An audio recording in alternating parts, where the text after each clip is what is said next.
हम लोग अगर मेहनत नहीं करेंगे तो कौन करेगा? हमारे माँ बाप हमको बहुत मेहनत से पालते हैं, तो थोड़ा सा हमको उस चीज की कदर तो करनी ही चाहिए। 2 दिन से सिर्फ शूट कर रहा हूँ, एडिट कर रहा हूँ। अभी गणपति विसर्जन का टाइम चल रहा है, आज मतलब गणपति विसर्जन है, तो सब छुट्टी थी, पूरा कॉम्प्लेक्स बंद था, तबीयत खराब है, फिर भी सोचा काम कर लेता हूँ वरना फिर काम छूट जाएगा। आज जिस डेट पे मैं शूट कर रहा हूँ बहुत बारिश है, पूरे इंडिया में बहुत बारिश है, गुजरात में भी काफी बारिश है। तो कल भी छुट्टी थी, आज भी छुट्टी मिल गई, पर मेरी तबीयत खराब हो गई।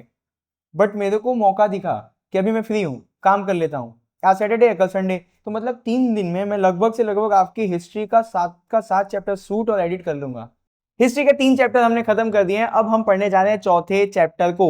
जब चौथे चैप्टर को आप लोग पढ़ रहे थे तो आप लोगों को यह दिक्कत आ रही थी कि भैया इसके अंदर जो टॉपिक्स हैं वो बहुत बड़े हैं, हमको नहीं समझ में आ रहा है कि इतने बड़े बड़े आंसर हम कैसे याद करें। वो सारी चीजों का सॉल्यूशन अमित भैया आपके लिए लेकर आ गए हैं। बस ध्यान रखो, यहाँ पे सारी चीजें आसान है, खुश रहा करो, सब चीजें हो जाएंगी।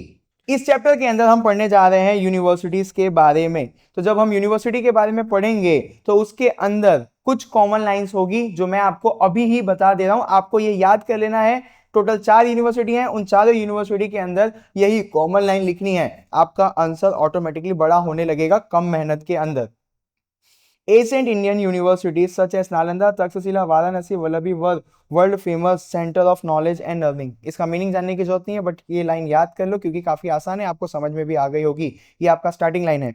और ये this ancient Indian university were the pride of our culture, ये आपकी एंडिंग लाइन है सारे यूनिवर्सिटी के आंसर का। अब यूनिवर्सिटी के बारे में पढ़ते हैं, तो सबसे पहले हम पढ़ेंगे नालंदा यूनिवर्सिटी के बारे में। ये रहा आपका कॉमन लाइन जो स्टार्टिंग लाइन है। आगे बढ़ते हैं। Nalanda was a famous old university in India. प्राचीन समय में एक यूनिवर्सिटी होती थी जिसका नाम था नालंदा। काफी छोटी और इजी लाइन लिखी है मैंने आपके लिए। It was in Bihar near Patna, Bihar के पटना में आता है ये university. It was centre of Buddhism and Jainism. इस यूनिवर्सिटी के अंदर बुद्धिज्म और जैनिज्म का काफी डोमिनेंस था। बिल्ड बाय कुमार गुप्ता, किसने बनवाया था? कुमार गुप्ता ने बनवाया था। Student from India and other country came here, बहुत दूर दूर से बच्चे यहाँ पे पढ़ने आते थे। स्ट्रक्चर ऑफ नालंदा यूनिवर्सिटी, तो 7 बिग हॉल थे, 300 क्लासरूम थे। मतलब कि यहाँ पे 7 बड़े बड़े हॉल देखने को मिले और 300 क्लासरूम देखने को मिला। कहाँ पे? नालंदा यूनिवर्सिटी के अंदर। A very big library called Dharmagunj, यहाँ की जो लाइब्रेरी थी उसको हम लोग क्या बोलते थे? धर्मगुंज बोलते थे। Student got free food and cloth, यहाँ के स्टूडेंट को फ्री में खाना और कपड़ा मिलता था। Subject taught in Nalanda university, कौन कौन से सब्जेक्ट नालंदा यूनिवर्सिटी में पढ़ाए जाते थे? तो फिलोसॉफी, ग्रामर, स्कल्पचर्स और रिलीजन, ये सारे सब्जेक्ट नालंदा यूनिवर्सिटी में पढ़ाए जाते थे। It's remain famous for 700 years, 700 सालों तक ये काफी फेमस था एजुकेशन के अंदर। चाइनीज ट्रेवलर ह्यूंग संग स्टडीड हियर, एक चाइनीज ट्रेवलर थे उनका नाम क्या है? ह्यूंग संग। एक चाइनीज ट्रेवलर थे उनका नाम क्या है? ह्यूंग संग। वो यहाँ पे पढ़ रहे थे।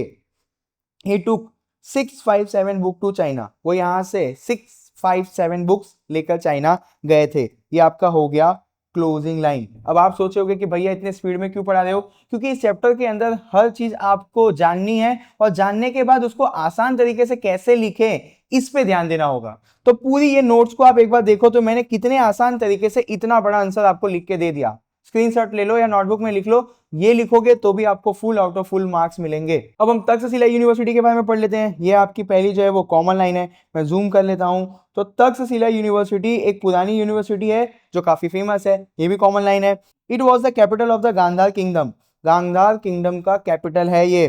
Today it is in Rawalpindi in Pakistan, आज के समय में अगर आपको तक्षशिला देखने जाना है तो आपको पाकिस्तान के रावलपिंडी में जाना पड़ेगा। Education was given in 64 subject, total 64 subject पढ़ाए जाते थे तक्षशिला के अंदर। स्टूडेंट लिव इन आश्रम with their gurus to study, यहाँ पे स्टूडेंट आश्रम में ही रहते थे अपने गुरु के साथ ताकि वो अच्छे से पढ़ाई कर सके। The name came from king Taksha, Ram भगवान के भाई के बच्चे का नाम था किंग तक्सा, उसी के नाम से मतलब उन्हीं के नाम से इस यूनिवर्सिटी का नाम रखा गया है। King Taksha was a son of lord Ram, brother Ram ji के भाई का बच्चा था। कौन? किंग तक्सा। सॉरी मेरे से अगर नाम प्रोनाउंस नहीं हो रहा है तो। Teacher student ratio was 1 teacher for 20 student, 20 बच्चों को एक टीचर पढ़ाएगा। ये लाइन आपको ये सिखा रही है। Student could choose subject freely, 64 subject पढ़ाए जाते थे, उसमें से स्टूडेंट का जो मन करे वो सब्जेक्ट वो चुन सकते थे। Takshashila was famous for higher education. Basically लोग यहाँ पे हायर एजुकेशन लेने के लिए आते थे। मैनी किंग स्टडीड हियर, बहुत सारे राजा पढ़े हैं तक्षशिला के अंदर। फेमस स्टूडेंट तक्षशिला के कुछ फेमस स्टूडेंट के लिस्ट आप बना दो तो भी आपको मार्क्स मिलेगा, और ये सब करना आपके लिए आसान होता है। जीवक, चंद्रगुप्त मौर्य और पाणिनि, ये सारे लोग यहाँ से ही पढ़ के गए हैं और ये सारे फेमस लोग हैं अपने अपने फील्ड के, इसीलिए मैंने यहाँ पे लिस्ट बना के रखी हुई है। एक और छूट गए थे, कौटिल्य और चाणक्य, वो भी इस यूनिवर्सिटी में पढ़े हैं। अब फहीन, अब मेरे से प्रोनाउंस नहीं हो रहा है, आप गूगल पे देख लेना। The Chinese traveller visit in the 5th century, ये चाइनीज ट्रेवलर यहाँ पे आए थे 5th सेंचुरी में। लास्ट की आपकी क्लोजिंग लाइन, मैं स्पीड में इसीलिए जा रहा हूँ क्योंकि आपके लिए मैंने काफी आसान बना दिया है नोट्स, तो मेरे को नहीं लगता है कि मेरे को बहुत धीरे धीरे आपको समझाना चाहिए। अब वाराणसी में आ जाओ, पहली कॉमन लाइन आ गई। अब मैं इसको जूम कर लेता हूँ। Varanasi was called the city of learning in ancient time, ancient time में इसको सिटी ऑफ लर्निंग बोला जाता था। किसको? वाराणसी को। It was both a holy city and an educational place, ये धार्मिक स्थल भी है और साथ साथ में एजुकेशनल प्लेस भी है। कौन सी? Varanasi. Varanasi was a famous university, Varanasi एक फेमस यूनिवर्सिटी है। खुद दूसरी लाइन लिखा ताकि आपको आसान पड़े। सेंटर ऑफ वैदिक रिलीजन, यहाँ पे वैदिक रिलीजन के बारे में सिखाया जाता है। Famous for pilgrimage place and education, तीर्थ यात्रा के लिए भी ये जगह फेमस है और एजुकेशन के लिए भी वाराणसी फेमस है।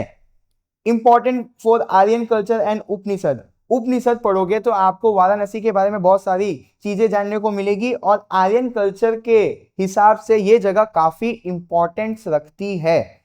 King Ajatashatru love education and was a great thinker, king Ajatashatru यहाँ के राजा थे, वो एजुकेशन को भी सपोर्ट करते थे और वो खुद एक अच्छे फिलोसोफर थे। ये लाइन आपको ये बता रही है। Adi Shankaracharya came here to teach Vedanta, हमारे वेदांता के बारे में आदि शंकराचार्य ने यहाँ पे बच्चों को ज्ञान दिया है, मतलब स्टूडेंट्स को ज्ञान दिया है। थोड़ी सी लाइन हार्ड है, एक बार देख लेना। आदि शंकराचार्य जी यहाँ पे आए थे और उन्होंने बच्चों को पढ़ाया था। Lord Buddha gave his teaching here, Lord Buddha भी यहाँ पे आए थे और उन्होंने भी स्टूडेंट्स को यहाँ पे पढ़ाया था। Scholars from Punjab shifted to Kashi, Punjab के जो भी स्कॉलर्स होते थे वो काशी में आते थे पढ़ाई करने के लिए। ये जो लास्ट वाली लाइन है वो थोड़ी सी हार्ड पड़ जाएगी, इसीलिए मैं आपके आंसर से निकाल रहा हूँ। और लास्ट में एंडिंग लाइन मैंने जो आपको यहाँ पे दी हुई है, इससे आपका ये वाला भी आंसर हो गया खत्म। अब हम लोग चौथी यूनिवर्सिटी और लास्ट यूनिवर्सिटी के बारे में पढ़ लेते हैं, वल्लभी यूनिवर्सिटी। ये जो है ये कॉमन लाइन है, आगे देखते हैं। Vallabhi was one of the famous old university, ये भी कॉमन लाइन है। It was in Gujarat near Bhavnagar, Gujarat के भावनगर के पास वल्लभी यूनिवर्सिटी थी। वल्लभी यानी वल्लभ भाई पटेल कहाँ पे है? गुजरात में। इस तरीके से आपको याद रह जाएगा। Centre of Buddhist monks and saint, Buddhist monks और साधु लोग यहाँ पे आते थे। Shrimati and Gunamati were famous Buddhist teachers here, Shrimati और गुणमती ये काफी फेमस टीचर हैं। अब आप इसमें डीप में मत जाओ, बस याद रखो कि श्रीमती एंड गुणमती ये काफी फेमस टीचर थे, इन्होंने वल्लभी यूनिवर्सिटी के अंदर बच्चों को पढ़ाया है। Many scholars came and made new ideas, बहुत सारे प्रोफेसर स्कॉलर्स यहाँ पे आते थे और बच्चों को पढ़ाते थे और बहुत सारी चीजों के ऊपर रिसर्च करके बहुत सारे आइडिया डेवलप करते थे। Student came from far places for higher education, यहाँ पे भी बच्चे दूर दूर से हायर एजुकेशन लेने आते थे। अब ये फेमस किसके लिए था? नॉलेज के लिए और वर्शिप के लिए। कौन सी? Vallabhi university. Vallabhi was also an international port, ये एक इंटरनेशनल पोर्ट के तरीके से भी फेमस थी। The capital of the Maitrak dynasty, Vallabhi जो थी वो मैत्रिक डायनेस्टी का कैपिटल था। Later Arab attackers defeat the king, यहाँ पे अरब लोगों ने अटैक किया और यहाँ के राजा को हराया और ये यूनिवर्सिटी बंद हो गई। The university close after the attack, वही मैंने बात बोली कि जब अटैक हुआ तो ये यूनिवर्सिटी बंद हो गई। Name of famous scholar were written on the gate, जो भी अच्छे प्रोफेसर थे, जो भी अच्छे स्कॉलर थे, जो भी टैलेंटेड स्टूडेंट थे, वो सब लोगों का नाम वल्लभी यूनिवर्सिटी के गेट पे लिखा हुआ है। All subject were taught here, almost सारे जो भी उस समय सब्जेक्ट चल रहे थे वो सारे सब्जेक्ट वल्लभी यूनिवर्सिटी में पढ़ाए जाते थे। The charity of Kings and landlords rain the university, ये यूनिवर्सिटी चैरिटी से चलता था। अब ये चैरिटी राजा देते थे या वहां के लैंडलॉर्ड्स उस यूनिवर्सिटी को चैरिटी देते थे, तब ये यूनिवर्सिटी चलता था। अब लास्ट में ये आपकी कॉमन लाइन, तो यहाँ पे मैंने आपको चारों यूनिवर्सिटी बहुत ही स्पीड में पढ़ा दिया। आप लोगों को क्या करना है कि नोटबुक लेना है, वापस से ये वीडियो को देखो और सारी चीजों को नोट डाउन कर लो, क्योंकि इससे इजी आंसर आपको पूरे गुजरात बोर्ड में और कोई भी बना के नहीं दे रहा है। अब इस चैप्टर से बोर्ड आपको एक सवाल पूछेगी कि write about the medieval age या मिडाइवल लिटरेचर के बारे में आपको बताना है। तो ये काफी कॉम्प्लिकेटेड टॉपिक है क्योंकि इसके अंदर इतने बड़े बड़े नाम है कि वो आप लोगों को याद नहीं रहेगा, इसीलिए मैंने यहाँ पे 10 लाइन का एक शॉर्ट समरी बना दिया है। आप इतना कर लोगे तो भी आपको फुल मार्क्स मिलेंगे। आगे बढ़ते हैं। Medieval literature was written in Sanskrit and later in regional language. पहले मिडाइवल जो भी लिटरेचर था वो संस्कृत लैंग्वेज में लिखना शुरू हुआ, उसके बाद अलग अलग रीजनल लैंग्वेजेस में लिखना शुरू हो गया लिटरेचर। संस्कृत वर्क कथा सरित सागर, राज तरंगिणी और गीत गोविंद, ये काफी फेमस लोग हैं संस्कृत लिटरेचर के अंदर। Kannada literature Pampa, Poona and Rana, ये सारे फेमस लोग हैं, उनका नाम और लिस्ट मैंने यहाँ पे बना दिया है। Tamil Sangam literature talk about war, love and politics. Tamil Sangam literature किसके ऊपर बात कर रहा है? वॉर के ऊपर, लव के ऊपर और पॉलिटिक्स के ऊपर। तमिल वर्क इथोकई, टोलकपियम, पट्टू पत्तू, इसीलिए मैंने इसका शॉर्ट समरी बनाया हुआ है, बट इतना चीजें तो आपको याद करनी पड़ेगी। तेलुगु किंग कृष्ण देव राया रॉट अमुक्ता मल्यादा, याद कर लेना यार, स्पेलिंग बहुत डेंजर है। First Hindi work Prithviraj Raso by Chand Bardai. आगे हिंदी डायलेक्ट्स खड़ी बोली, ब्रिज, भोजपुरी और Awadhi. Awadhi work Chandrayan, Padmavat, Ramcharitmanas, saint Kabir wrote dohas in सदु खदी या कदी। अब आप सोचोगे कि भाई आप कुछ भी समझा तो नहीं रहे हो यार, ये जो लिस्ट बनाई है इसका स्टिकी नोट बना लो, अपने आसपास चिपका लो, ये सारे वर्ड्स अपने दिमाग में घुसा लो। ये वर्ड्स ही इतने हार्ड है, अगर इनके पीछे की मैं हिस्ट्री बताने जाऊंगा आपको तो कम से कम नहीं तो ये और 25-30 लाइन बढ़ जाएगी। इसलिए क्या करो, स्टिकी नोट बनाओ, अपने आसपास में चिपका लो, ये जो चीजें हैं इनको अपने दिमाग में घुसा लो, फिर आप मेरे को कमेंट करना कि भैया मुझे सब कुछ याद हो गया है, मैं इनके पीछे की सारी हिस्ट्री आपको समझा दूंगा। तो अब हम आगे बढ़ते हैं, राइट अबाउट गुजराती लिटरेचर। अब हमको गुजराती लिटरेचर के बारे में बताना है। In olden time many poems in Gujarati were written but we don't know the name of the writer. Gujarati literature में बहुत सारे ऐसे काम हैं जिनके राइटर के बारे में हमको नहीं पता है, और मैंने ये लाइन यहाँ पे इसीलिए लिख दी ताकि आपको कुछ कॉम्प्लिकेशन ना लगे और आपका आंसर भी बन जाए। Narsinh Mehta is called the father of Gujarati bhakti song. Gujarat में जो भी भक्ति सॉन्ग गुजराती लैंग्वेज में लिखी गई है उसके फादर कौन है? नरसिंह मेहता। मतलब इन्होंने इतना ज्यादा काम किया हुआ है गुजराती लैंग्वेज में भक्ति सॉन्ग के ऊपर। ही रॉट फेमस भजन लाइक वैष्णव जन तो, वैष्णव जन तो, ये गाना है, मैंने भी सुना है गुजराती लैंग्वेज में। ये किसने लिखा है? नरसिंह मेहता जी ने लिखा है। Mirabai also wrote many bhajans in Gujarati and Rajasthani. अब अगले जो राइटर आ रहे हैं, अगले जो फेमस लिटरेचर आ रहे हैं, उनका नाम है मीराबाई। इन्होंने बहुत सारे भजन गुजराती में लिखे हैं और राजस्थानी लैंग्वेज में भी। Letter poets like Dayaram, Akho, Premchand and Pritam wrote poem, song and garbas and stories. जब हम लोग और डीप में गए गुजराती लिटरेचर में तो हमको दयाराम जी का, अखो जी का, प्रेमचंद जी का और प्रीतम जी का नाम पता चला। इन्होंने पोएम्स लिखे हैं, सॉन्ग्स लिखे हैं, गरबास लिखे हैं, स्टोरीज लिखे हैं। अगर आप गुजराती सब्जेक्ट पढ़ रहे हो तो ये सारे लोगों के नाम से आप फैमिलियर होंगे। Their poems were simple and full of love, devotion and life lesson. ये जो भी आपने लोगों को देखा, जैसे दयाराम जी को देखा, अखो जी को देखा, प्रेमचंद जी को देखा, प्रीतम जी को देखा, ये लोग जो भी चीजें लिखते थे इनके पोएम्स बहुत ही सिंपल होते थे, बहुत ही इमोशनल होते थे, पूरे भक्ति से भरे हुए होते थे, और ये कुछ ना कुछ जिंदगी को जीने के लिए सीख देकर जा रहे होते थे। Gujarati garba song become very popular for festival and celebrations. अब गुजरात में ये जो गरबा वाले गाने हैं वो काफी पॉपुलर हैं और नवरात्रि के फेस्टिवल में बजाए जाते हैं और लोग इसमें डांस करते हैं और भक्ति में लीन हो जाते हैं। In the 19th century modern Gujarati literature started. थोड़ा सा गुजराती लिटरेचर को बदला गया, कब? 19th सेंचुरी में। Kavi Narmad wrote about freedom, society and modern ideas. Kavi Narmad modern Gujarati literature के कवि हैं। उन्होंने किसके ऊपर फोकस किया? फ्रीडम्स के ऊपर, सोसाइटी के ऊपर और मॉडर्न आइडियाज किस तरीके समाज में डेवलप करेगा उसके ऊपर। Dalpat Ram wrote poem that taught values and reforms. Dalpat Ram ने जो भी पोएम्स लिखा वो हमें वैल्यूज और रिफॉर्म के बारे में सिखाते हैं। After them Gujarati literature grew with novel, short story, play and ऐसे। तो यहाँ पे मैंने काफी शॉर्ट और सिंपल आंसर आपके लिए बना दिया है। अब हम लोग पढ़ लेते हैं आमिर खुसरो के बारे में, क्योंकि ये भी एक इंपॉर्टेंट क्वेश्चन है इस चैप्टर का। तो right about Aamir Khusro. Aamir Khusro was a famous poet in the Delhi सल्तनत। दिल्ली सल्तनत के एक फेमस पोइट हैं Aamir Khusro. He was a poet, writer, historian, music maker. गाना भी बनाते थे, हिस्ट्री भी लिखते थे, कहानियां भी लिखते थे और पोएम भी लिखते थे। People called him the parrot of India. इनको क्या बोला जाता है? Parrot of India. He wrote in Persian, Arabic, Turkish and Hindavi. इतनी सारी लैंग्वेजेस में इन्होंने लिखा हुआ है। ही लव्ड इंडिया, वो इंडिया को बहुत प्यार करते थे। He felt proud to be Indian, Indian होने पे उन्हें बहुत ही ज्यादा गर्व था। He said Hinduism and Islam are similar in many वे। इनका ऐसा मानना था कि हिंदू और इस्लाम धर्म में बहुत सारी चीजें सेम हैं। He called Hindavi his mother tongue. इन्होंने एक लैंग्वेज बनाई जिसको इन्होंने बोला हिंदावी, और वो इसी लैंग्वेज को अपना मदर टंग मानते थे। He wrote many poems and song in Hindavi. Hindavi language में उन्होंने बहुत सारी पोएम्स और सॉन्ग भी लिखा है। He also wrote poem using both Persian and Hindavi together. उन्होंने इन दोनों भाषा में, पर्शियन भाषा में और हिंदावी लैंग्वेज में पोएम्स लिखे हैं। He made a new tunes in Indian music. Indian music को इन्होंने एक न्यू ट्यून भी प्रोवाइड किया हुआ है, मतलब कि इनका कंट्रीब्यूशन बहुत ही ज्यादा है इंडियन लिटरेचर में। People remember him as a symbol of Hindu Muslim unity. लोग इनको हिंदू मुस्लिम के यूनिटी के प्रतीक में जानेंगे, ये इनका मकसद था और इन्होंने ऐसे काम किए हैं, इसीलिए हम इनको ऐसा बोल सकते हैं कि हिंदू और मुस्लिम को मिलाने का काम ये कर रहे थे। तो अब हम पढ़ने जा रहे हैं वेदास के बारे में। तो वेदा मतलब होता है नॉलेज, याद रखना, वेदा मतलब नॉलेज। हमारे देश में 4 वेदास हैं, यानी वेद हैं, ऋग्वेद, सामवेद, यजुर्वेद एंड अथर्ववेद। अब इनके बारे में हम समझते हैं। Rigveda, oldest book of Indian literature. India के लिटरेचर की सबसे पुरानी बुक कौन सी है? ऋग्वेदा। 1028 पोएम्स हैं टोटल इस बुक में, डिवाइडेड इनटू 10 पार्ट। ऋग्वेदा के टोटल 10 पार्ट्स हैं। Most poem are prayer to god. ये बुक को जब आप पढ़ोगे ना तो भगवान के प्रेयर के बारे में सीखने को मिलेगा। Talk about religious society and politics. Religion के बारे में भी सीखने को मिलेगा, सोसाइटी यानी समाज में क्या चल रहा है उसके बारे में भी सीखने को मिलेगा, साथ साथ में पॉलिटिक्स के बारे में भी सीखने को मिलेगा ऋग्वेदा के अंदर।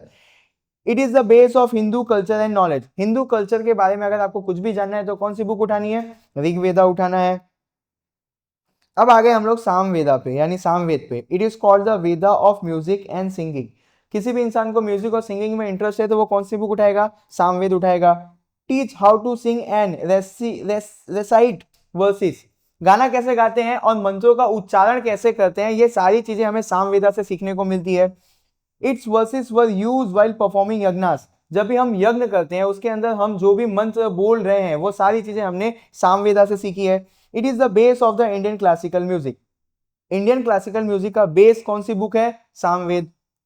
अब आ जाओ यजुर्वेद के ऊपर। It is called the Veda of yajnas, यानी जब हम लोग यज्ञ करते हैं तो सारी जो विधि सीखते हैं कहां से सीखते हैं? यजुर्वेद से। Explain the rules and method of yajnas. अभी मैंने आपको बोला कि यज्ञ के अंदर जो जो चीजें हम सीख रहे हैं कि भैया ये करो तो अच्छी चीज होगी, अगर ये नहीं किया तो अपशगुन हो जाएगा, ये सारी चीजें हम लोग कहां से सीख रहे हैं? यजुर्वेदा से सीख रहे हैं। Contain prayers and hymns for worship. जब भी यज्ञ करते समय हम जो भी गाना गा रहे हैं, जो भी मंत्र पढ़ रहे हैं, वो सारी चीजें हमें कहां से सीखने को मिल रही है? यजुर्वेदा से सीखने को मिल रही है। अब लास्ट वाला जो वेद है Atharvaveda. It is called the Veda of daily life. हमको डेली लाइफ यानी लोगों की लाइफ के बारे में कुछ भी चीजें सीखनी है तो उसके लिए हम कौन सी बुक पढ़ेंगे? Atharvaveda. Explain ritual, samskaras and prayers. ये सारी चीजें अगर आपको सीखनी है तो आपको कौन सी बुक उठानी पड़ेगी? अथर्ववेद उठानी पड़ेगी। So how people lived in everyday life in ancient time. प्राचीन भारत में लोग किस तरीके से रहते थे, वो अपनी जिंदगी को कैसे बिता रहे हैं, ये सारी नॉलेज अगर हमको चाहिए तो हमको अथर्ववेदा को पढ़ना पड़ेगा। अब बोर्ड आपको एक और सवाल पूछ सकती है कि आप बताओ कि एपिक ऑफ इंडिया। तो हमारे देश के 2 बड़े एपिक हैं, एक है रामायण, एक है महाभारत। अब इनके बारे में मैं आपको पढ़ाऊंगा नहीं। यहाँ पे जो आपको स्क्रीन पे दिख रहा है इसका स्क्रीनशॉट ले लो और अपनी नोटबुक में लिख लेना। मैंने इजी कर दिया है आंसर को। आप ये जब पढ़ोगे तो आपको ऑटोमेटिकली पता चल जाएगा कि मैंने क्या लिखा है, क्योंकि रामायण और महाभारत तो हमको पता ही है कि क्या है। अब ये जो सवाल आया है ये थोड़ा सा इंपॉर्टेंट हो जाता है कि why is the Gupta period as a golden period in literature. Gupta age golden age of Sanskrit literature, ये सवाल पूछ सकती है बोर्ड आपको। तो आंसर क्या लिखना है? The Gupta period is called the golden age of Sanskrit. जानबूझ के फुद्दू सी लाइन लिख दी है ताकि आपका आंसर बड़ा हो जाए। Many poet and writer lived during this time. बहुत सारे पोइट और राइटर ने काफी चीजें लिखी हैं इस समय पर। Kalidas was the most famous writer. Gupta period के सबसे फेमस राइटर कौन थे? कालिदास। भावभूति रॉट उत्तर रामचरित। रामचरित कब लिखी गई है? गुप्ता पीरियड टाइम में। Their work had story of king, God, love, friendship and war. ये जो लोगों का आपने ऊपर देखा, इनकी जो स्टोरी होती थी वो किंग्स के ऊपर होती थी, भगवान के ऊपर होती थी, लव के ऊपर होती थी, फ्रेंडशिप के ऊपर होती थी और वॉर्स के ऊपर होती थी। Some wrote comedies to make people laugh. कुछ राइटर्स ने कॉमेडी वाली चीजें लिखी जिससे लोगों को हंसी आए। Other wrote about religion, moral and philosophy. उस समय पे भी ऐसे राइटर्स थे जो रिलीजियस के बारे में लिखते थे, मोरल्स के बारे में लिखते थे और फिलोसॉफी के बारे में लिखते थे। Literature in this age also show the rich culture of India. इस समय जो भी लिटरेचर लिखी गई, हम लोग इससे अंदाजा लगा सकते हैं कि हमारे प्राचीन भारत का कल्चर कितना अच्छा था। That is why it is remembered as the golden age of Indian literature. ये सारी चीजों की वजह से हम बोल सकते हैं कि गुप्ता पीरियड एक गोल्डन एज था लिटरेचर के अंदर। ये मैंने आंसर काफी आसान बना दिया है, तो ना तो टेक्स्ट बुक देखना ना तो डाइजेस्ट देखना, वरना आपको बहुत टफ पड़ेगा। ठीक है, लास्ट वाला क्वेश्चन है, right about the Mughal literature, Persian, Urdu, Mughal literature. यहां पे मैंने ये दोनों लाइन जानबूझ के एक साथ लिखी है क्योंकि दोनों का आंसर एक ही है। अब आंसर देख लेते हैं। Persian was the main language in Mughal court. Mughal दरबार में जो मेन लैंग्वेज थी वो कौन सी लैंग्वेज थी? Persian language. बाबुल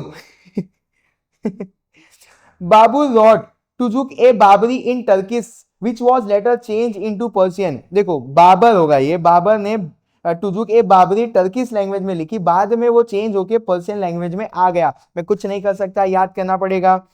गुलबदन बेगम, हुमायूं सिस्टर, रॉट हुमायूं नामा। हुमायूं की बहन ने हुमायूं नामा लिखा है। हुमायूं की बहन का क्या नाम था? Gulbadan Begum. Jahangir wrote Tuzuk e Jahangir. Abdul Fazal wrote Akbarnama and Ain e Akbari. Akbar started translating Sanskrit books जैसे कि रामायण और महाभारत इनटू पर्शियन। अकबर जो राजा था उसने क्या किया कि रामायण और महाभारत को संस्कृत लैंग्वेज से पर्शियन लैंग्वेज में भी ट्रांसलेट करवाया था। Urdu was grown by mixing Persian, Arabian and local languages. Urdu language कैसे बनी? पर्शियन, अरेबियन और लोकल लैंग्वेज को मिला दिया, कौन सी लैंग्वेज बन गई? उर्दू लैंग्वेज बन गई। Bahadur Shah Zafar, last Mughal emperor, was a famous poet, Urdu poet. गलत बोल दिया मैंने। बहादुर शाह जफर मुगलों का सबसे लास्ट राजा था और वो एक काफी फेमस उर्दू पोएट था। Mughal literature includes poem, song, histories and stories. Mughal literature के अंदर ये सारी चीजें आती हैं, वैसे सारे लिटरेचर के अंदर ये सारी चीजें आती हैं, तो मुगल लिटरेचर के अंदर भी आती है। ये सिंपल सा लाइन मैंने लिख दिया ताकि आपको आसान पड़े। It's so Mughal culture and Hindu Muslim unity. Mughal literature से हमको हिंदू और मुस्लिम की यूनिटी भी देखने को मिलती है। तो यहाँ पे मैंने आपको ये सारा चैप्टर करवा दिया। चैप्टर में अगर कुछ भी अगर आपको हार्ड लग रहा है तो मुझे कमेंट करना, मैं उसका आसान तरीका आपके लिए लेकर आऊंगा। बस खुश रहा करो, सारी चीजें हो जाएंगी, थोड़ी बहुत मेहनत करनी पड़ती है।